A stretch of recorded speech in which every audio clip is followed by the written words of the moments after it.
Rodrigo is so stupid, he never suspects a thing. I overheard my wife laughing that all 3 kids were her exes after 18 years of marriage.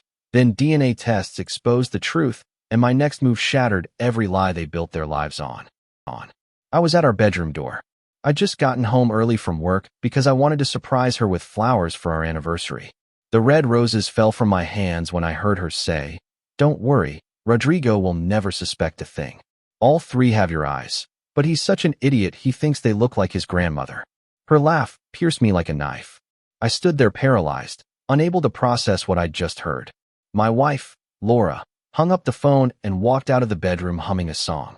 She saw me standing in the hallway with the flowers scattered at my feet, and her face went pale. "Rodrigo, when did you get here?" I didn't answer. I just stared at her, waiting for her to say something, anything that could deny what I'd just heard. But the silence said it all. I grabbed my jacket, went downstairs, and left the house without a word. I needed to think. I needed to understand if my entire life had been a lie. I'm Rodrigo. I'm 42 years old. And until that moment, I thought I had a perfect family. Laura and I met in college. We married young, and together we built what I thought was a solid marriage. We have 3 children, Diego who's 17, Emilia who's 14, and Matias who's 11, or at least that's what I thought. Now, as I drive aimlessly through the city, I wonder if I was ever really the father of those children I call my kids. Laura and I met when we were 21. She was studying business administration, and I was studying civil engineering. We fell in love quickly, or at least that's what I thought. At 23, we got married in a small but beautiful ceremony at my parents' house. My family adored her. They always said I was lucky to have found such a dedicated and loving woman. What they didn't know, what I didn't know, was that Laura had never completely cut ties with her ex-boyfriend, Andres. Andres was the typical guy all the women wanted. Tall, athletic, with a charming smile and smooth words. He worked as a personal trainer at an exclusive gym downtown. Laura had told me they had broken up before we met, that he was part of her past. I trusted her because I never had a reason to doubt her. But now, going over every detail of our history, I'm starting to see the signs I ignored for years. When Laura got pregnant with Diego, I was at the peak of my career. I'd just landed an important position at an international construction company and was traveling constantly. I remember when Diego was born, I was surprised he had hazel eyes, so different from mine, which are dark brown, and Laura's, which are black. "He must have gotten them from your grandmother," Laura said with a smile. And I, like a fool, believed her. The same thing happened with Emilia. She was born with features that looked nothing like me. But Laura always had an explanation ready. Genetics are tricky, love. My paternal uncle had that same kind of nose. And again, I trusted her. When Matias, the youngest, came along, I didn't even question the physical differences anymore. I was so immersed in my work, in providing for my family, that I never stopped to analyze the details. Laura was always a dedicated mother, or at least she seemed to be. She took care of everything at home, the meals, the homework, the kids' extracurricular activities. I worked long hours, sometimes even weekends, to make sure they never lacked anything. I paid for private schools, music lessons, sports, vacations abroad, everything I could to give them a better life than the one I had. But now, sitting in my car parked in front of a park I used to visit with the kids when they were little, I realized that Laura never worked a single day. She always had free time. She always had outings with friends or doctor's appointments that lasted for hours. How many of those times was she really with Andres? How many times did she cheat on me while I was working to support a family that wasn't even mine? The rage is starting to replace the initial shock. I pull out my phone and search for Andres' name on social media. I don't have to look far. His Instagram profile is full of pictures at the gym, posing with clients, showing off his fitness lifestyle. But what stops me in my tracks is a photo from 6 months ago. Andres with my 3 kids at an amusement park. The caption says, "Amazing day with these champions." The comments are full of people saying things like, "Your kids are so cute, and they look so much like you." My hands are shaking as I hold the phone. How could I have been so blind? How did I not see this before? I check more photos and find dozens of them. Andres with Diego at a soccer game. Andres with Emilia at her elementary school graduation. Andres with Matias on his birthday. In all of them, Laura is there, smiling as if nothing is wrong. And I, the idiot who worked 70 hours a week, Didn't even know these meetings existed.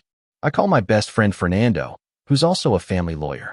I tell him everything, my voice breaking at several points. Fernando listens silently and then says, "Rodrigo, you need paternity tests today. You can't make any decisions until you're sure." He's right. As devastating as what I heard is, I need confirmation before I completely destroy my world. That night I get home late. Laura is waiting for me in the living room, her eyes red from crying. "Rodrigo, please, we need to talk," she begs. I ignore her and go straight up to my study.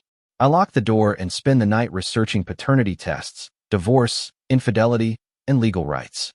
Every article I read sinks me deeper into despair. If the children aren't biologically mine, do I have any rights over them?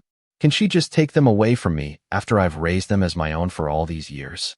The next morning, I come downstairs early. The kids are having breakfast before going to school. Diego greets me with a casual, "Good morning, Dad." Emilia gives me a kiss on the cheek and Matthias hugs me like he always does. My heart shatters into 1,000 pieces. I love them. They're my children, regardless of what a DNA test says. But Laura's betrayal is so deep I don't know if I can get over it. Laura tries to approach me in the kitchen, but I stop her with a cold look. "I'm going to work," I say simply. She opens her mouth to say something, but I shut it before she can speak. "I don't want to hear anything from you. Absolutely nothing." I leave the house, ignoring her tears. At my office, I ask my secretary to cancel all my meetings for the day. Then I drive to a private clinic Fernando recommended. The doctor explains the process. I need saliva samples from the 3 kids and myself. The results will be ready in a week. Is there any way to do it faster? I ask. 72 hours, but it costs double. I don't care about the price. I pay in cash and leave with a collection kit. The real challenge is getting the samples without Laura or the kids suspecting. That night, while Laura is in the kitchen making dinner, I go up to the bathroom the kids share. I find each of their toothbrushes, clearly marked with their names. With trembling hands, I cut a few bristles from each brush and put them in separate labeled bags. Then I take my own sample and put everything in an envelope that I'll take to the clinic first thing in the morning. During dinner, I watch my family with new eyes. Laura serves the food with nervous hands, avoiding my gaze. Diego talks about his upcoming math exam. Emilia shows off her new painting from art class, and Matthias tells bad jokes that would normally make me laugh. But tonight it all feels fake. Like I'm watching a play where I'm the only one who doesn't know the script. After the kids go to bed, Laura intercepts me on the stairs. "Rodrigo, please, give me a chance to explain." I look her straight in the eye and say, "You have exactly 2 minutes. Start talking." She swallows and begins. "Andres and I, we never completely broke up when we started dating. I loved him, but he wasn't ready to commit. When I met you, I thought I could forget him. But what?" I interrupt her with a sharp voice. She looks down. "We kept seeing each other even after we got married. At first, it was just occasional meetings, but then, well, I got pregnant and I wasn't sure who the father was. Andres did the test in secret when Diego was 6 months old. He was his." My breath catches. "And the other 2? Laura nods slowly. "They're his too." "I'm sorry, Rodrigo. I know I should have told you the truth years ago, but I was afraid of losing you, of losing the life we built." I gently push her aside and continue up the stairs. "Don't ever talk to me again," I say without turning around. I hear her sobbing behind me, but I don't care. That night, I sleep in my study, if you can call staying awake staring at the ceiling until dawn sleeping. The next 3 days are hell. I keep up appearances in front of the kids, but I avoid Laura completely. I eat at my office, come home late, and lock myself in my study. Laura tries to talk to me several times, but I ignore her. Fernando calls me daily to check on me and remind me not to make any impulsive decisions until I have the results. On the 3rd day, I get the call from the clinic. "Mr. Rodrigo, your results are ready. You can pick them up whenever you like." I leave my office immediately and drive to the clinic, my heart pounding violently. The sealed envelope feels like lead in my hands. I sit in my car and open it with trembling fingers. The results are clear and devastating. 0% probability of paternity with Diego, 0% with Emilia, 0% with Matthias. I'm not the biological father of any of the 3 children I've raised as my own for all these years. Tears start to fall uncontrollably as I read and reread the documents. As if the words could magically change, I drive back home on autopilot. When I arrive, Laura is in the kitchen making dinner. She sees me walk in with the envelope in my hand, and her face crumbles. You know, she whispers. I place the results on the kitchen table in front of her. Read, I order. She takes the papers with trembling hands, and her eyes fill with tears as she confirms what she already knew. Rodrigo, please, listen to me. She begins, but I raise my hand to silence her. The lawyers are coming to the house tomorrow. We're going to discuss the divorce and Laura. I pause so my words have the necessary impact. Andres better have money, because I'm not going to keep supporting his children for another day. The next day, Fernando arrived at my house exactly at 9 a.m., accompanied by another lawyer specializing in complex divorces, Dr. Hector Salinas. Laura was sitting on the living room sofa with her eyes swollen from crying so much. The children had left early for school, not knowing their world was about to completely collapse. Fernando opened his briefcase and took out several documents. Rodrigo has informed me of the situation. Laura, do you understand that having confirmed through DNA tests that none of the 3 children are Rodrigo's biological children? This completely changes the legal landscape of the divorce. Laura nodded weakly without looking up. Dr. Salinas continued. Rodrigo has the right to request a refund of all expenses related to the support of the minors during these years. We're talking about a considerable sum. Laura finally spoke. Her voice was barely a whisper. I don't have that money. I never worked. Rodrigo always took care of everything. Fernando looked at his notes. According to the records Rodrigo provided us, in the last 18 years he has spent approximately $800,000 on education, health, and extracurricular activities for the 3 minors alone, not counting housing, food, clothing, and family vacations. If we add everything up, we're talking about more than $1,200,000. Laura's face went completely pale. $1,200,000. It's impossible for me to pay that. Dr. Salinas leaned forward. Then I suggest you urgently contact Andres, the children's biological father. He's the one who should have been covering these expenses all these years. Laura took out her phone with trembling hands and dialed. She put it on speaker. Hello, my love, Andres's voice answered cheerfully. Laura couldn't hold back a sob. Andres, we have a serious problem. Rodrigo knows everything. He did the paternity tests. There was a long silence on the other end. What do you mean he knows everything? Laura took a deep breath. He knows all 3 kids are yours, and his lawyers are here. They say you have to take responsibility for all the expenses Rodrigo had with them over the years. Andres's laugh sounded cruel through the speaker. Are you kidding me? I never asked to have those kids, Laura. That was your decision. You wanted to go through with the pregnancies knowing they were mine, but being married to that idiot is not my problem. Laura began to cry desperately. But Andres, they're your children. You have to help me. They're suing me for over $1 million. My life is perfect as it is. Andres replied coldly. I have my business, my freedom, my conquests. I'm not going to ruin all that for 3 kids I never recognized as mine. Good luck with your problem, Laura. And please, don't call me again. The call disconnected. Laura dropped the phone and covered her face with her hands, sobbing uncontrollably.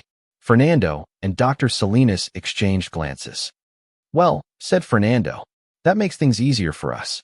Laura, you're going to sign an agreement where you waive any alimony, half of the marital assets, and commit to a payment plan to repay at least a portion of what Rodrigo invested in the children. Laura lifted her head sharply. Give up everything. Where am I going to live? How am I going to support my children? Those are your children, not Rodrigo's. I answered for the first time since the lawyers had arrived. My voice sounded cold, empty. For 18 years I supported you and 3 children that weren't mine.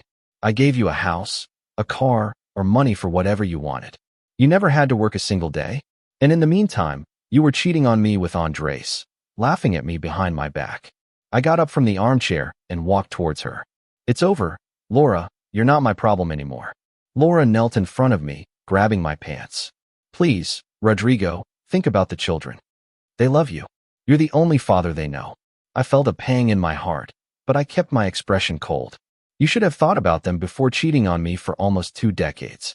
Now face the consequences of your actions. I stepped away from her and sat back down.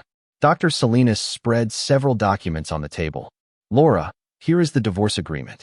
Rodrigo keeps the house, the car in his name, all investments and bank accounts. You only receive your clothes and personal belongings.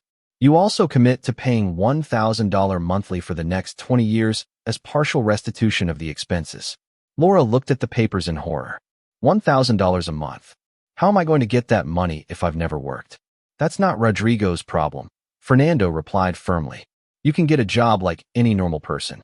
Or better yet, you can ask Andres for help, the real father of your children. Laura signed the documents with tears falling on the paper, smudging the ink. When she finished, the lawyers gathered everything and stood up. The divorce will be effective in 60 days, announced Dr. Salinas. Laura, you have 30 days to vacate this property. After the lawyers left, Laura sat on the sofa crying. I went up to my study and closed the door. I needed to think about how I was going to handle the situation with the children. They were not at fault for anything, but every time I looked at them now I saw Andres's face. I saw Laura's betrayal. I saw 18 years of my life built on lies. That afternoon, when the kids came back from school, Laura was gone. She had left a note saying she had gone to her sister's house and would be back in a few days. Diego came into the kitchen looking for something to eat. Where's Mom? He asked casually. She had to go out. I replied, trying to keep my voice neutral. Is everything okay, Dad? You look weird, Amelia observed, always the most perceptive of the three. Sit down, I said finally. We need to talk. The three of them sat at the kitchen table, looking at me with worried expressions. Matthias, the youngest, had wide eyes. I took a deep breath, searching for the right words. Your mom and I are getting a divorce. The silence that followed was deafening. Diego was the first to react. What? Why? What happened? It's complicated, I replied, avoiding going into details. But I want you to know this has nothing to do with you. I love you, and I'll always love you. Amelia started to cry silently. Matthias seemed confused, too young to fully understand what a divorce meant.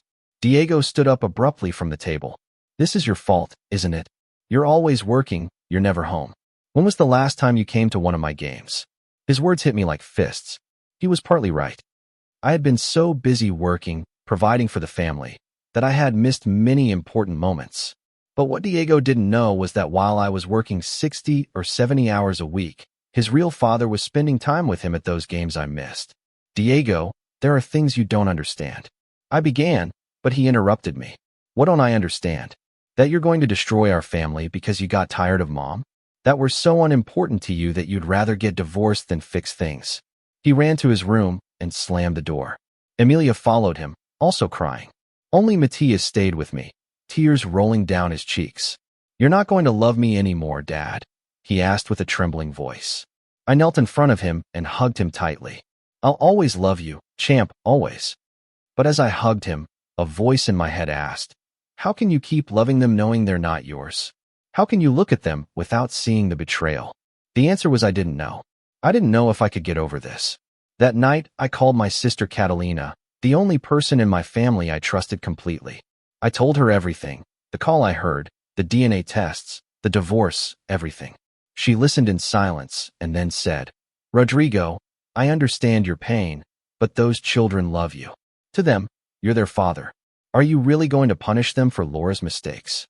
I'm not punishing them, I replied defensively. I'm just being honest. They're not my biological children. Catalina sighed. Fatherhood is more than biology, brother. You raised them, you fed them, you educated them. You were there for every birthday, every illness, every achievement. Doesn't that count for anything? Her words made me hesitate. She was right, but the pain of the betrayal was too great to think clearly. The next day, while I was in my office, I received a text message from an unknown number. Hi, Rodrigo. It's Andres. We need to talk.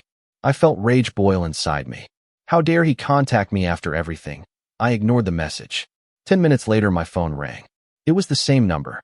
I answered with a cold voice. What do you want? Look, I know you're angry, Andres began in a casual tone, as if we were talking about the weather. But I think we can reach an agreement that benefits both of us. I laughed bitterly. An agreement? You want to make a deal after sleeping with my wife for almost 2 decades and fathering 3 children I thought were mine? Andres was silent for a moment. When you put it like that, it sounds worse than it was. Worse than it was, I repeated in disbelief. Tell me, Andres, how should it sound? Because from my perspective, you completely ruined my life. He sighed. Laura and I love each other, Rodrigo. We always did, but I wasn't ready for commitment when she wanted to get married. You came along at the right time, and she saw an opportunity to have the stability I couldn't give her. It was never personal against you. It was never personal. My voice rose. I paid for your child for 18 years. For your 3 children. I gave them everything while you continued your single life with no responsibilities. And you tell me it wasn't personal. Andres cleared his throat. That's why I'm calling. I've been thinking, and I think we should share the future expenses for the children. 50 to 50, what do you think? I was speechless for a moment at his audacity. Share the expenses, Andres. I'm not going to pay anything for those children anymore. They're yours. You're 100% responsible. Andres laughed nervously. Come on, Rodrigo, be reasonable. The children know you as their father. If you suddenly cut off all financial support, they're going to suffer. Do you really want to do that to them? You should have thought about that before getting my wife pregnant 3 times. I replied coldly. From now on, you and Laura are fully in charge of those children. I'm out. I hung up before he could answer. My hands were shaking with rage. How could he be so cynical? How could he call me expecting me to continue paying for his children after I found out the truth? That afternoon, Laura showed up at my office unannounced. My secretary tried to stop her, but she pushed her aside and walked straight into my office. Rodrigo, please, we need to talk, she pleaded. We have nothing to talk about, I replied without looking up from my computer. The lawyers have already handled everything. She approached my desk. The children are suffering. Diego isn't eating. Emilia cries every night. Matthias is having nightmares. They need to see you. They need to know you still love them. I looked up and really saw her for the first time since I discovered the truth. She looked haggard, with deep dark circles under her eyes and unkempt hair. Part of me felt sorry for her, but I quickly buried it. And what about me, Laura? Who cares about what I'm suffering? I spent 18 years raising children who weren't mine while you laughed at me with your lover. How do you expect me to react? I never laughed at you, she protested weakly. Yes, you did. I replied sharply. I heard you with my own ears. You told Andres I was too much of an idiot to realize it, that the children had his eyes, but I was so blind I thought they looked like my grandmother. Laura covered her mouth in horror. Rodrigo, I was angry that day. I didn't mean what I said. 18 years, Laura. My voice cracked slightly. 18 years of my life were a lie. Every birthday, every Christmas, every moment I thought I was building a family, it was all fake. How do you expect me to get over it just like that? Nothing more. Tears began to roll down her cheeks. I'm so sorry. If I could go back in time, I'd do everything differently, but I can't. I can only ask for your forgiveness and beg you not to abandon the children. They need you. You should have told me when you got pregnant with Diego. I said finally. You should have given me the choice to decide if I wanted to raise a child that wasn't mine. But you took that choice away from me, Laura. You lied to me for almost 2 decades, and now you expect me to just forget it and go on as if nothing happened. I got up from my chair and walked to the window, turning my back to her. I don't expect you to forget, she whispered. I just hope you can find a way to forgive me someday for yourself, not for me, because holding so much resentment will destroy you. I turned to her sharply. Now you're worried about me. Where was that concern when you were in bed with Andres? Where was it when I called to tell you I'd be late because I had to work overtime to pay for Emilia's piano lessons or Diego's soccer equipment? Laura had no answer.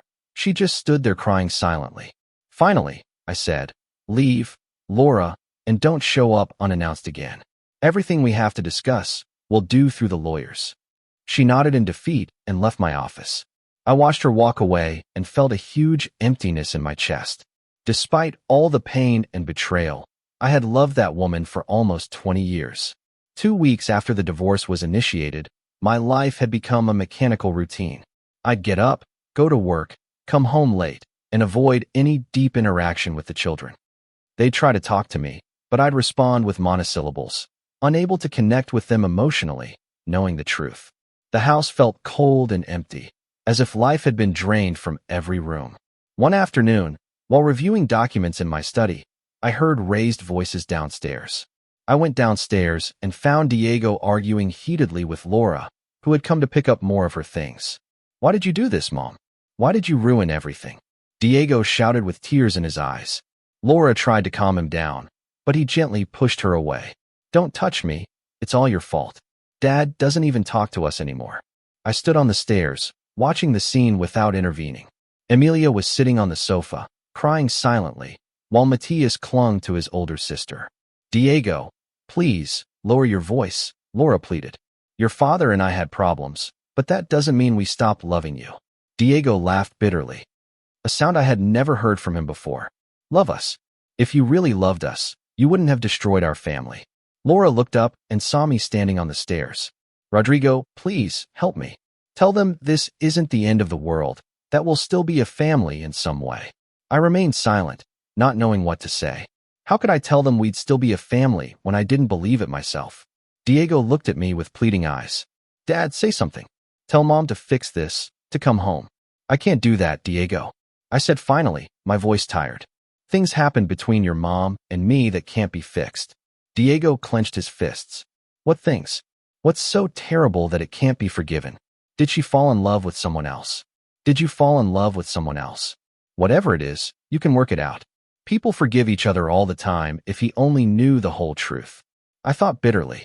Laura quickly intervened. Diego, this is between your father and me. Don't involve the children in this, Rodrigo. I looked at her harshly. Now you're worried about involving the children. You should have thought about that 18 years ago. The comment hung in the air, charged with a meaning that only Laura and I understood. Her eyes filled with panic, probably afraid I would tell the children the truth right then. Diego looked at me, confused. 18 years ago. That's when I was born. What does my birth have to do with this? I felt the urge to tell him everything.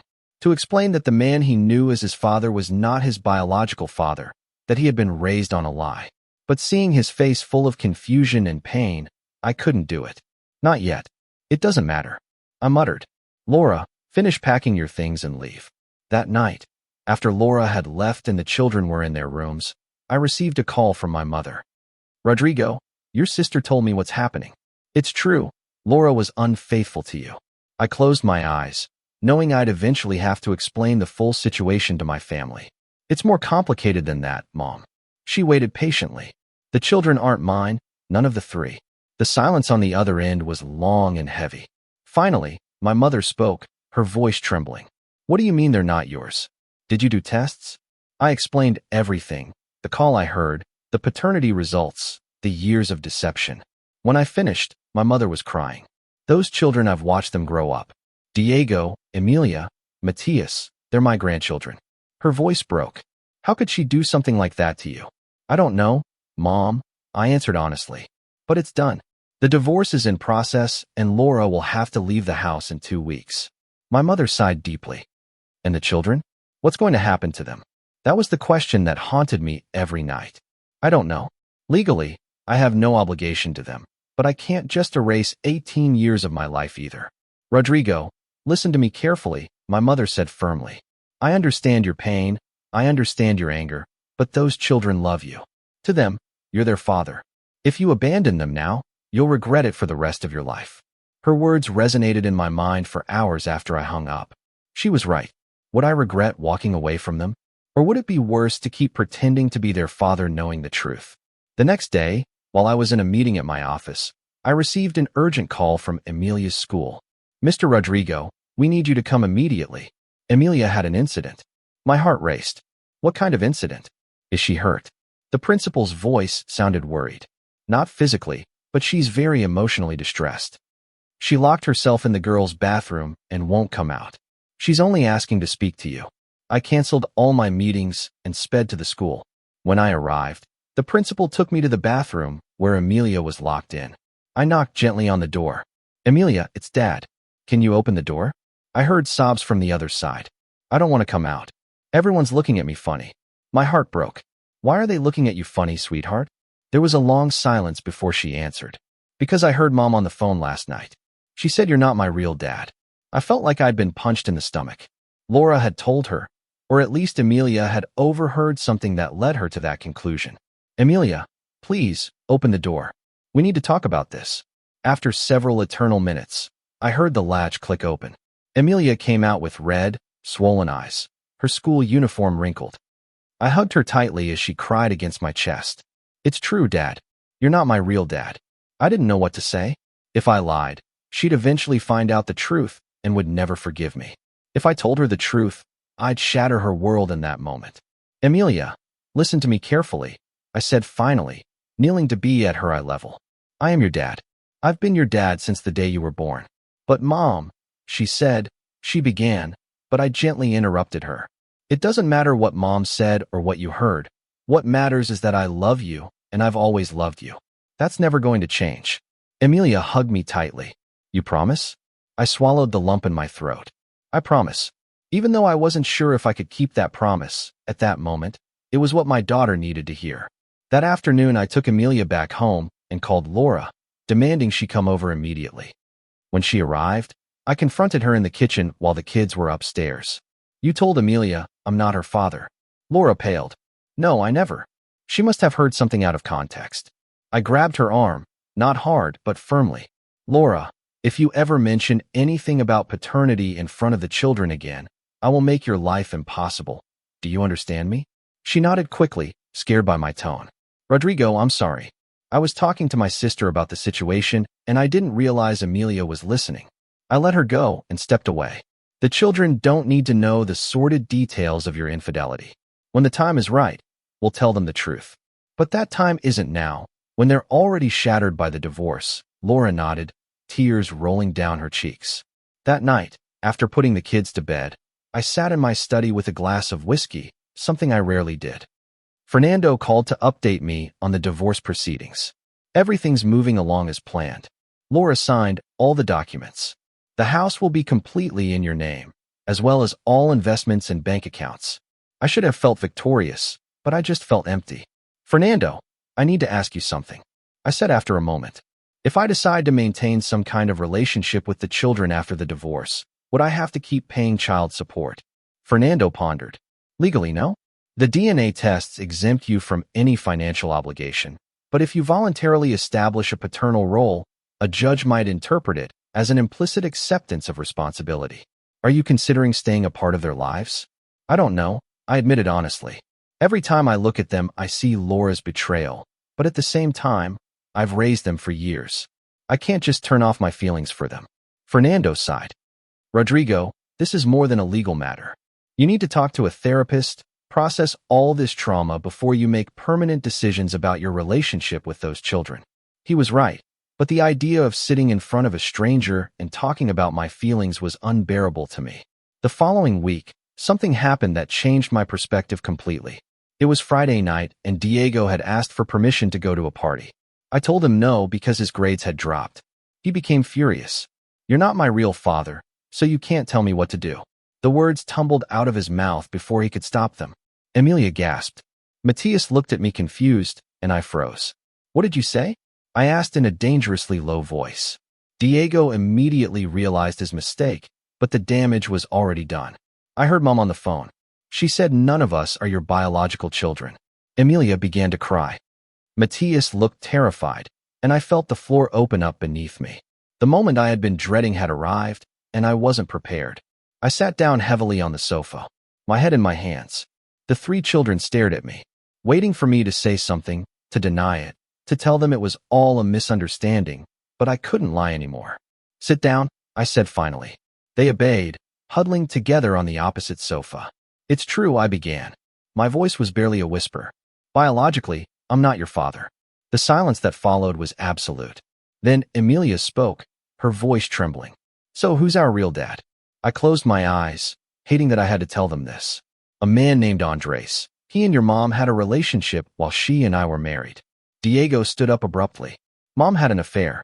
During your entire marriage. I nodded slowly. Since before you were born, Matthias, who had been quiet, finally spoke. But you're my dad. You taught me how to ride a bike. You read me stories before bed. Tears began to roll down my face. I know, champ, and none of that changes. I raised you. I loved you.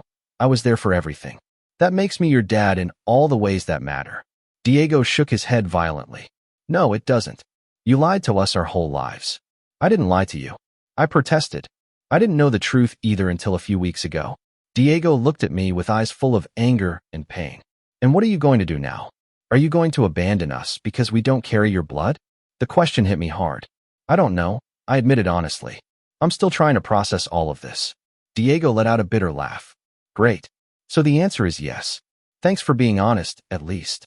He ran to his room and slammed the door so hard it made the walls shake. Emilia followed him, sobbing. Only Matthias stayed with me, his huge eyes full of tears. You're not going to love me anymore, he asked in a childish voice. I picked him up in my arms and hugged him tightly. I'll always love you, Matthias, always. As I held him, I knew that despite all the betrayal and pain, these children were innocent and deserved better. The revelation of the truth to the children triggered a complete family crisis. Over the next few days, the house turned into an emotional battlefield. Diego refused to speak to me, spending most of his time locked in his room or going out with friends without asking for permission. Emilia oscillated between long periods of crying and a deathly silence. Only Matthias tried to maintain some semblance of normalcy, although his nightly nightmares revealed his true emotional state. Laura showed up on the third day after the revelation, clearly informed by the children of what had happened. She found me in the kitchen preparing breakfast that no one would eat. Rodrigo, we need to talk about how to handle this with the children. She began in a conciliatory tone. I looked at her coldly. There's nothing to handle. You told them the truth through your careless phone conversations.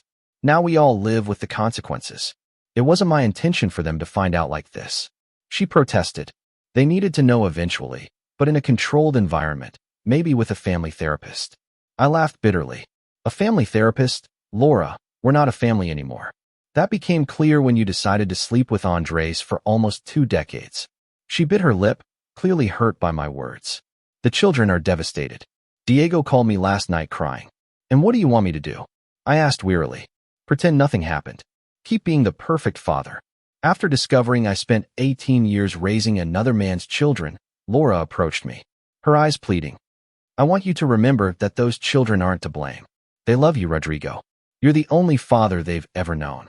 Her words resonated with what my mother had said, with what Fernando had hinted at, with what my own conscience screamed at me every night. Before I could answer, Diego came downstairs. Upon seeing his mother, his expression hardened. What are you doing here? Laura held out her arms to him. I came to see how you are. I'm worried about you, about all of you. Diego dodged her. Now you're worried. Where was that concern when you were cheating on Dad, on Rodrigo, or whatever I'm supposed to call him now? The pain in my son's voice. Because he was still my son in my heart, it pierced me. Diego, I know you're angry, Laura began. Angry doesn't even begin to describe how I feel. Diego interrupted her. Do you have any idea what it's like to find out your whole life was a lie? That the man you thought was your father isn't? That there's a stranger out there who shares your DNA, but never bothered to meet you? Laura tried to hug him, but Diego stepped back. Don't touch me. This is your fault. The scene became too intense, and I decided to intervene. Diego, that's enough. Go to your room. He looked at me with flaming eyes. Why should I obey you? You said yourself you're not my father. His words hit me like a punch. I may not be your biological father, but I'm still the adult in this house, and as long as you live under my roof, you'll follow my rules. Diego stomped up the stairs, muttering words I preferred not to hear. Laura collapsed into a kitchen chair, her face in her hands. This is a disaster. I've lost them all. Part of me wanted to comfort her. Years of habit of being her husband and her support, but the rational part of my brain, the part that remembered her betrayal, stood firm. You created this disaster, Laura. Now you have to live with the consequences. She looked up, her eyes red. And the children? Do they have to suffer for my mistakes too? The children are suffering because they found out their parents lied to them their whole lives. I replied, not just you, Laura, me too, because even though I didn't know the truth, I perpetuated the lie without realizing it. Laura wiped her tears. Rodrigo, please, you need to decide what role you're going to have in their lives. This uncertainty is killing them. They need to know if they can count on you or not. She was right, but I didn't have that answer myself. That afternoon, while the children were at school, I received an unexpected visitor. Andres showed up at my door, dressed casually in sportswear, looking exactly like the kind of guy women found irresistible. We need to talk, he said without preamble. Every fiber of my being wanted to slam the door in his face, but a part of me, the part that needed answers, let him in. You have 5 minutes, I said in a cold voice. Andres sat down in my living room as if it were his own house, relaxed and confident. Look, I know this is awkward for everyone. Laura told me the kids found out the truth. I laughed without humor. Awkward. That's an interesting way to describe finding out you raised 3 children that aren't yours. Andres shrugged. Yeah, well, it's complicated, but I'm here because I've been thinking and I think we should establish some kind of agreement about the children. What kind of agreement? I asked skeptically. Andres leaned forward. They're my biological children. I have a right to know them, to be a part of their lives. I felt rage boiling inside me. Now, after 18 years, you decide you want to be a father. Andres raised his hands defensively. It wasn't that I didn't want to. Laura and I agreed it was better this way. But now that everything's out in the open, things are different. I'll tell you what's different, I said, getting up from my seat. I paid every dollar of those children's education, every meal, every roof over their heads. I was there for every illness, every achievement, every important moment. Where were you? Oh yeah, sleeping with my wife while I was working to support your family. Andres had the decency to look slightly ashamed. I understand you're resentful. Resentful, I repeated incredulously. Andres, you destroyed my life, and now you want to show up and claim the children as if nothing happened. It doesn't work that way. He stood up, his posture becoming more defensive. Legally, they're my children. I can file for shared custody if I want. The threat hung in the air between us. Try it, I said in a dangerously low voice. And I'll make sure every judge knows you abandoned your children for 18 years while another man paid all your responsibilities. Andres stared at me for a long moment, assessing if I was serious. Finally, he sighed. I don't want a legal battle. I just want to meet my children. His words reminded me that despite all my pain and anger, Diego, Emilia, and Matias had the right to know their biological father if they so wished. That's not up to me, I said finally. It's up to them. If they want to meet you, I won't stand in their way, but don't expect me to pressure them into a relationship with you. Andres nodded slowly. Fair enough. Can you at least tell them I'm willing to talk to them when they're ready? I nodded stiffly. I will. Now get out of my house. After he left, I poured myself a double whiskey and sat in the darkness of my living room, contemplating how my life had unraveled so completely in such a short time. The sound of the front door opening pulled me from my thoughts. The children were back from school. Emilia was the first to find me. Dad, are you okay? You're sitting in the dark. The word Dad coming from her lips gave me hope. At least she still called me that. I'm fine, sweetie. How was school? She sat next to me on the sofa. Horrible. Everyone knows about the divorce. People look at me with pity. I put my arm around her shoulders. I'm sorry you're going through this, Dad. Emilia said after a moment of silence. Are you going to leave us after the divorce? I heard Mom say that legally you don't have to be our father anymore. My heart broke hearing her words. Emilia, look at me, I said, turning her face towards mine. I may not share your blood, but you're my daughter. That's not going to change, no matter what any legal paper says. Tears began to roll down her cheeks. You promise? Before I could answer, Diego walked into the living room. Don't make promises you can't keep, he said in a cold voice. Diego, that's enough, I said firmly. He laughed without humor. Enough of what?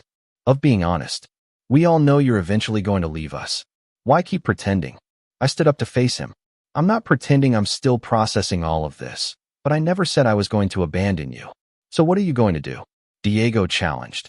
Are you going to keep being our dad? Are you going to keep paying for our education? Or are you going to make Andres, the stranger who's our biological father, take care of everything? The mention of Andres reminded me of his visit. Speaking of Andres, he came today. He wants to meet you. Diego's face went pale. What? That man was here. I nodded. He says he wants to be part of your lives now that everything's out in the open. Emilia clung to my arm. I don't want to meet him. You're my dad. Not him. Matias, who had been listening from the living room entrance, ran to me and hugged me. I don't want to meet him either. Only Diego remained apart, his expression hard to read. And you? I asked softly. Do you want to meet Andres? Diego looked away. I don't know. I mean, he's my biological father. Shouldn't I at least know what he's like? His words hurt me more than I expected, but I understood his curiosity. If you want to meet him, I'll arrange it. But let's be clear. I'm not forcing you to do anything. It's your decision. Diego nodded slowly. I need to think about it. That night, after the children had gone to sleep, I sat in my study reviewing the divorce documents. Fernando had added an additional clause.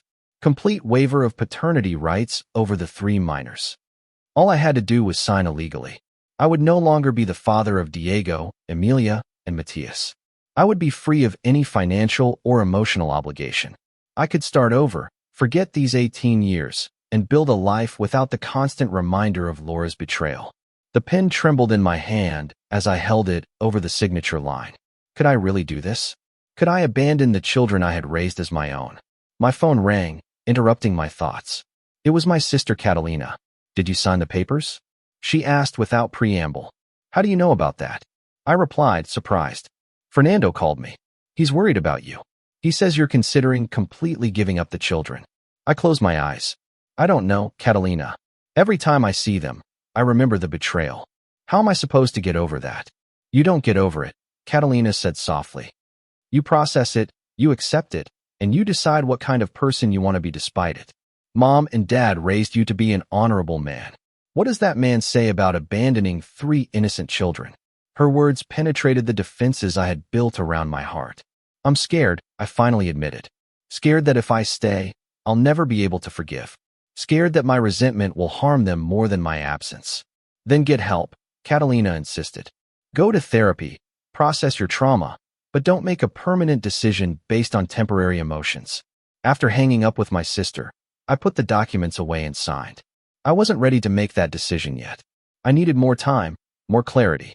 That night, I dreamed of the day Diego was born, how I held him in my arms for the first time, how I swore to protect him. I could always break that promise now. The next morning, I made a decision that would change the course of everything. I called a therapist specializing in family trauma and scheduled an emergency session. I also hired a private investigator. If I was going to make decisions about my future with the children, I needed to know the whole truth about Andres and Laura. How long did their relationship really last? Were there more lies I hadn't yet discovered?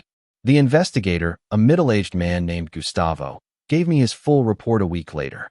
What he found left me speechless.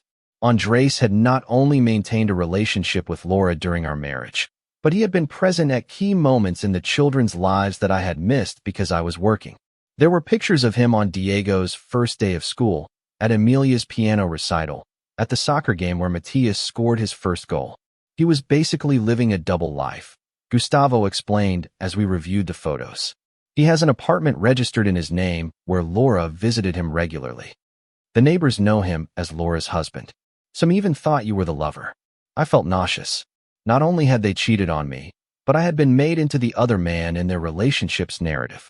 Everything I thought I knew about my marriage was a complete fabrication, but what shocked me the most was a series of text messages Gustavo had recovered. In them, Laura wrote to Andres, Rodrigo just deposited the money for Diego's university. You should thank him. He's paying for your son without knowing it. And Andres's reply, that idiot is the best unwitting investor we could have. As long as he keeps working like a donkey, we get to enjoy. The cruelty of their words pierced me. That night, I summoned Laura to the house. When she arrived, I showed her all the evidence Gustavo had collected. Her face went from shock to terror as she reviewed the photos and messages. Rodrigo, I can explain, she began, but I stopped her with a gesture. There's nothing to explain. It's all here, in black and white. You two laughed at me for years. You used me as an ATM while you built your happy little family. It wasn't like that, Laura protested weakly. At first, yes, it was just for the money, but over time I really came to love you. I laughed bitterly. Love me, Laura. You turned me into a joke. You and Andres mocked me while I worked 70 hours a week to give your family everything they needed. Do you know how many important moments with the children I missed? Because I had to work, and for what? So Andres could be there in my place. Laura collapsed onto the sofa, crying uncontrollably. I'm so sorry. If I could change the past, I would. I took another document out of my briefcase. This is a revised agreement. In addition to everything else, I want Andres to be legally recognized as the children's father, for him to start paying child support, for him to assume all financial responsibilities, and I want you both to return every penny I spent on those children for 18 years. It's impossible, Laura whispered. Andres will never agree, and I don't have that money. I smiled coldly. Then you'll have to get it. Sell your car, get a job. Ask Andres for money. I don't care how, but you're going to pay. Laura looked at me with pleading eyes. Rodrigo, please. The children will suffer if we do this. Do you really want to hurt them? My hands clenched into fists. You hurt them when you decided to cheat on me. Now we all live with the consequences. The next day, Andre showed up at my office, visibly furious. What the hell do you think you're doing? Laura told me about your new agreement. You're crazy if you think I'm going to pay that amount. I leaned back in my chair calmly. The paternity tests say those children are yours. Legally, you're responsible for them. I can sue you for 18 years of unpaid child support, plus interest. Andres leaned over my desk threateningly. You'll never get that money from me. Maybe not, I admitted. But I'll make sure every judge, every lawyer, every person involved in this case knows exactly what kind of man you are. A man who got a married woman pregnant 3 times and let another man raise his children while he mocked from the shadows. Andres paled. You wouldn't dare. That would ruin my reputation. I smiled without humor. Exactly. So I suggest you start figuring out how to pay what you owe. As Andres stormed out of my office, I felt a dark satisfaction I hadn't experienced before. But that satisfaction evaporated when I got home that night and found Diego waiting for me in the living room. I need to talk to you, he said seriously. I want to meet Andres. My heart sank. Are you sure? There are things about him you don't know. Diego lifted his chin defiantly. He's my biological father. I have a right to meet him. I arranged the meeting for the following weekend at a neutral restaurant. Andres arrived on time, impeccably dressed, with a charming smile that had probably won over dozens of women. Diego looked at him with a mix of curiosity and resentment. So you're my father, he said without emotion. Andres held out his hand. Diego, it's a pleasure to finally meet you. Officially. I've seen your soccer games. You're very talented. Diego ignored the outstretched hand. Why did you never say anything? Why did you let Rodrigo believe he was my father? Andres shrugged uncomfortably. It was complicated. Your mother and I had an agreement. Diego leaned forward. An agreement? Is that what you call cheating on a man for almost 2 decades? Andres looked around nervously, noticing that people at nearby tables were starting to pay attention. Diego, let's lower our voices. I don't want to lower my voice, Diego said, his tone rising. I want you to explain to me how you could do something like that. Do you know how many nights Rodrigo worked late to pay for my soccer lessons, my equipment, my tournaments? And where were you? Oh yeah, probably sleeping with my mother while he worked. Andres turned red. I'm not going to let you talk to me like that. I'm your father. Diego stood up abruptly. No, you're not. A father is someone who's there. Rodrigo was there. You were just a sperm donor. He walked out of the restaurant, leaving Andres sitting alone. Humiliated. I followed him outside and found him crying, leaning against my car. I thought I wanted to meet him, he said between sobs. I thought maybe he could fill the void I've felt since I found out the truth, but all I felt was contempt. I hugged him as he cried, realizing that despite all the pain and betrayal, these children were still mine in the ways that really mattered. That night, I gathered the 3 children in the living room. It was time to make a final decision, and I needed them to be a part of it. I've been thinking a lot about our situation. I began. I know the last few months have been horrible for everyone. You found out things you should never have known in that way. And I've been dealing with my own demons about all of this. The 3 of them looked at me attentively, waiting for me to continue. But I've come to a conclusion, I said, my voice firm. I may not share your blood, but you're my children. I'm not going to abandon you. I'm not going to stop being your father. I'm not going to let Andres or Laura or anyone else destroy what we've built together all these years. Emilia began to cry with relief. Matthias ran to hug me, but Diego remained seated, his expression cautious. What about the money? Are you going to sue Mom and Andres? I sighed. Yes, I'm going to seek for Andres to assume his financial responsibilities. Not because I need the money, but because there need to be consequences for their actions. But any money I recover, if I recover any, I'll put into trust funds for each of you for college or whatever you need in the future. Diego nodded slowly. And Mom, what's going to happen with her? It was a good question. Laura had destroyed our marriage, but she was still these children's mother. The divorce will proceed, I replied. But I'm not going to prevent you from having a relationship with your mother. She made terrible mistakes. She hurt me in ways I never imagined possible. But you need her, and she needs you. Diego looked at me intensely. Will you be able to forgive her someday? I thought about the question carefully. I don't know, I admitted honestly. Forgiveness is a complex thing, But what I do know is that I won't let my pain get in the way of your relationship with her. The following days brought significant changes. Fernando filed a formal lawsuit against Andres for retroactive unpaid child support. The total sum with interest amounted to $1,400,000. Andres hired the best lawyer he could find, but the paternity tests were irrefutable. The judge ordered him to start paying monthly child support immediately and established a payment plan for the retroactive debt. Laura had to look for a job for the first time in her life. She got a position as an administrative assistant in a small company, earning a fraction of what I provided when we were together. She moved into a modest apartment in a middle-class neighborhood. The children visited her on weekends, and although the visits were initially tense, they gradually found a new rhythm. Diego even started talking to her about his feelings, something he had never done before. As for Andres, his life also changed drastically. The child support payments forced him to sell his luxurious apartment and his sports car.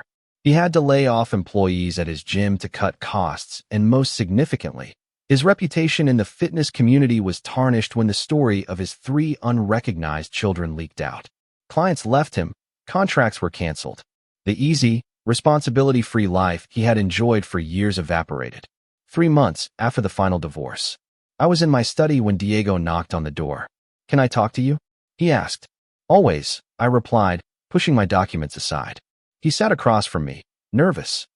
"I've been thinking a lot about everything that happened, and I want you to know I'm sorry for telling you weren't my father. I was angry and confused, but you never stopped being my dad no matter what a stupid DNA test says." His words filled me with an emotion I hadn't felt in months. "Diego, that means a lot to me to hear you say that," he continued, the words tumbling out as if he'd been holding them in for weeks. "I saw what Andres is really like. He's selfish, superficial, he only cares about himself. When you told him he had to pay child support, do you know what he did? He called me and tried to convince me to testify that I didn't want his money, that everything was fine." "And what did you tell him?" I asked curiously. Diego smiled slightly. "I told him if he really wanted to be my father, he would have been there from the beginning, that the money was the least he could do after 18 years of nothing." He got angry and hung up. I haven't heard from him since. I felt proud of the maturity Diego was showing, processing all this in a way many adults couldn't. "There's something else," Diego said after a moment. "I want to legally change my last name. I want to have your last name, not Mom's." Tears threatened to fall from my eyes. "Diego, I don't know what to say." He shrugged, trying to seem casual, though his eyes shone with emotion. "Emilia and Matthias want to do it too.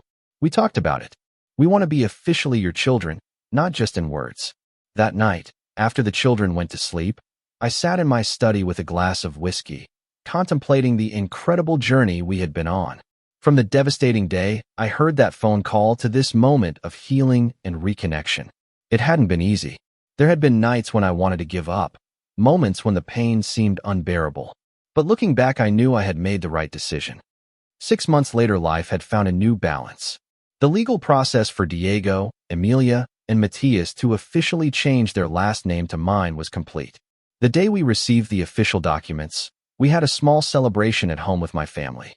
My mother cried with happiness to see her grandchildren carry the family name. Catalina joked that she always knew we'd end up okay. The lawsuit against Andres resulted in a favorable judgment.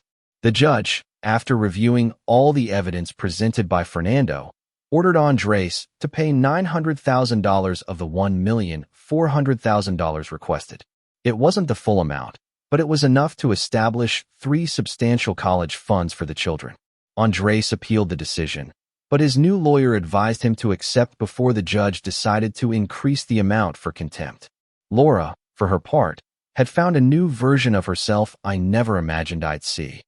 The job had humbled her at first, used as she was to the life of luxury I had provided. But over time, she developed a sense of pride in supporting herself. She even started taking night classes to get a certification that would allow her to advance in her career. The children noticed the change in her, and gradually their relationship strengthened. One Saturday morning, while I was making breakfast, Laura called. It was unusual for her to call me directly. We usually coordinated everything related to the children by text message. "Rodrigo, do you have a moment to talk?" she asked tentatively. "Sure," I replied, drying my hands on a kitchen towel. "The kids are still upstairs sleeping. There was a long silence before she continued. I wanted to thank you. I know you didn't have to do any of what you did. What do you mean? I asked, genuinely confused. Laura sighed. You could have completely abandoned them. You had every legal and moral right to walk away after what I did to you. But you stayed. Not only did you stay, you fought for them. You defended them. You loved them unconditionally. Despite everything, her voice broke slightly. You gave them what I never could. A father who loves them without conditions or a hidden agenda. Her words touched me in a way I didn't expect. Laura, you made terrible mistakes. You hurt me deeply in ways I'm still processing. But those children are innocent in all of this. They deserve to have at least one parent who was fully present for them. Laura cried softly on the other end of the line. I'm so sorry, Rodrigo. I know I've said it 1,000 times, but I need you to know it's true. I ruined something beautiful because of my selfishness and cowardice. I know, I replied simply. I didn't offer forgiveness because I hadn't reached that point yet, and maybe I never would completely, but I had reached a place of acceptance, of understanding that holding on to hatred only hurt myself. Laura, I didn't call to seek your forgiveness, she continued. I just wanted you to know that I'm trying to be a better person. For the children, yes, but also for myself. I got a therapist. I'm working on my issues, on understanding why I made the decisions I did. I'm glad to hear that. I said honestly. The children need their mother, and they need a healthy, present mother. There was another pause before Laura spoke again. I also wanted to tell you that Andres moved to another city. Apparently, the pressure of the child support payments and the loss of his reputation were too much. He left without saying goodbye to the children. The news didn't surprise me. Andres had always been a coward, running from his responsibilities when they became inconvenient. How did the children take it? I asked with concern. Diego said he expected it. Emilia and Matias barely reacted. I think they never really saw him as a father figure. You're their dad anyway, Rodrigo. You always have been. After hanging up with Laura, I stood looking out the kitchen window, watching the sunrise paint the sky in shades of orange and pink. It had been a long and painful journey, but I finally felt like I was emerging on the other side. That afternoon, while the kids and I were playing soccer in the backyard, my phone rang. It was Fernando. Rodrigo, I have news. Andres violated the court order. He hasn't paid the last 3 months of child support. I sighed, not surprised, but disappointed. What are our options? Fernando explained that we could file a motion for contempt, which could result in jail time for Andres. Do it, I said finally. He needs to learn that actions have consequences. 2 weeks later, Andres was arrested for contempt of court. He spent 5 days in jail before his family paid the bail and the arrears. When he got out, he finally seemed to understand the gravity of his situation. He began to pay on time, although he often accompanied the payments with text messages full of resentment and empty threats. I ignored them all. His opinion of me no longer had any power. Over time, I established a new routine with the children. I reduced my work hours, delegating more responsibilities to my team. I wanted to be present for the moments I had missed for years. I attended every one of Diego's soccer games, every one of Emilia's piano recitals, every one of Matias's school presentations. I dedicated my weekends completely to them, creating new memories that weren't tainted by the lies of the past. Diego graduated from high school that summer with honors. In his valedictorian speech, he spoke about resilience, about how difficult circumstances can forge character. When he finished, he looked for me in the crowd and said, "None of this would have been possible without the unconditional support of my father." Tears rolled down my cheeks as I applauded louder than anyone. That moment made every sacrifice worth it. One night, several months later, I was in my study reviewing some investments when Matias came in shyly. "Dad, can I ask you something?" I invited him to sit down. "Sure, champ. What's up?" He fidgeted with his fingers nervously before speaking. "At school, they're doing a project on family trees, and I don't know what to put.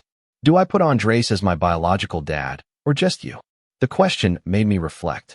"What do you want to put?" Matias looked at me with his big, sincere eyes. "I just want to put you. You're my real dad." I smiled and pulled him closer to me. "Then that's what you'll put. Family isn't just about blood, Matias. It's about love, commitment, and being there when it matters." He nodded, satisfied with the answer, and went to finish his homework. That simple conversation reaffirmed what I already knew. I had made the right choice. A full year passed since the day I heard that devastating phone call. I organized a special dinner at home with the 3 kids. It wasn't an anniversary celebration, but a recognition of everything we had overcome together. During dinner, Emilia raised her glass of juice. I want to propose a toast to Dad, who taught us that true love isn't about DNA, but about choices. Diego added, and for teaching us that family is built, not just inherited. Matthias, always the simplest and most direct, said, to the best dad in the world. We toasted together. And at that moment, surrounded by these 3 extraordinary children that fate had placed in my life in the most complicated way possible, I felt a deep peace. Yes, Laura had betrayed me. Yes, Andres had used me, but neither of them could take away the most important thing, the love of my children. Weeks later, I received a certified letter. It was from Andres cautiously. I opened it and read, Rodrigo, I know I have no right to ask you for anything after everything that's happened, but I'm writing to tell you that you were right. I was a coward and a selfish person. The children deserve better, and you gave them what I never could. I'm not looking for your forgiveness. I just want you to know that I recognize you were more of a father to them in one day than I was in their entire lives. I wish you the best. Andres, I folded the letter and put it in a drawer. I didn't feel satisfaction or vindication. I just felt indifference. Andres had finally understood what I knew from the beginning. Fatherhood is not a title given by biology, but a responsibility earned every day with love, sacrifice, and constant presence. He had 18 years to be a father, and he chose not to be. That was his loss, not mine. Today, as I write this story, Diego is in his 2nd year of college studying engineering, following in my footsteps. Emilia has just been accepted into a prestigious art school where she will develop her talent for music. Matthias is thriving in middle school, excelling in both sports and academics. All 3 are happy, confident, and love children. And I, after all the pain and betrayal, have found something I never expected. A family stronger and more authentic than the one I thought I had. Did I forgive Laura completely? I don't know. Some days I feel like I have. Other days the resentment resurfaces, but I've learned that forgiveness isn't a single event, but a continuous process. What's important is that I no longer allow the past to poison my present. I built a new life, one based on truth instead of lies, and on unconditional love instead of biological obligations. Laura eventually rebuilt her life. She also met a decent man who treats her with respect and helps her continue to grow. The children gradually accepted him, understanding that their mother also deserves a second chance at happiness. We're not a traditional family, but we work. And in the end, that's what matters. If someone had told me 2 years ago that I'd be where I am today, successfully raising 3 teenagers who aren't biologically mine, but who are more mine than any blood tie could make them, I wouldn't have believed it. But here I am, stronger, wiser, and paradoxically happier than when I was living in the ignorance of a perfect but false life. This story doesn't have a traditional happy ending. There's no magical reconciliation. There are no villains punished to total destruction. There's no dramatic vindication. What there is something much more valuable. Growth, healing, and the recognition that true love, the kind that really matters, is a choice we make every day. I chose these children, and they chose me. And that mutual choice created something much stronger than any genetic accident ever could. Today I look back without excessive bitterness. Yes, I was betrayed. Yes, I was lied to for years. Yes, I spent a fortune raising children who weren't biologically mine. But those children gave me more than I ever gave them. They taught me that fatherhood is a verb, not a noun. They showed me that unconditional love exists, but it doesn't come automatically with shared blood. It's cultivated with time, patience, and dedication. If you're reading this and have been through something similar, I want you to know it's okay to feel pain. It's okay to feel anger. It's okay to take your time to heal. But it's also okay to choose love over resentment, family over biology, and the future over the past. Not everyone is ready for that path, and that's okay too. Everyone must find their own way to heal. As for me, I continue on with my children by my side, building new memories every day. And when they're asked who their father is, they answer without hesitation, Rodrigo, our real dad. What do you think of this story? Do you think I made the right decision by staying with the children despite the betrayal? Would you do the same in my situation? Let me know in the comments. And if this story touched you in any way, don't forget to leave your like and subscribe to the channel. Thanks for listening to my story until the end.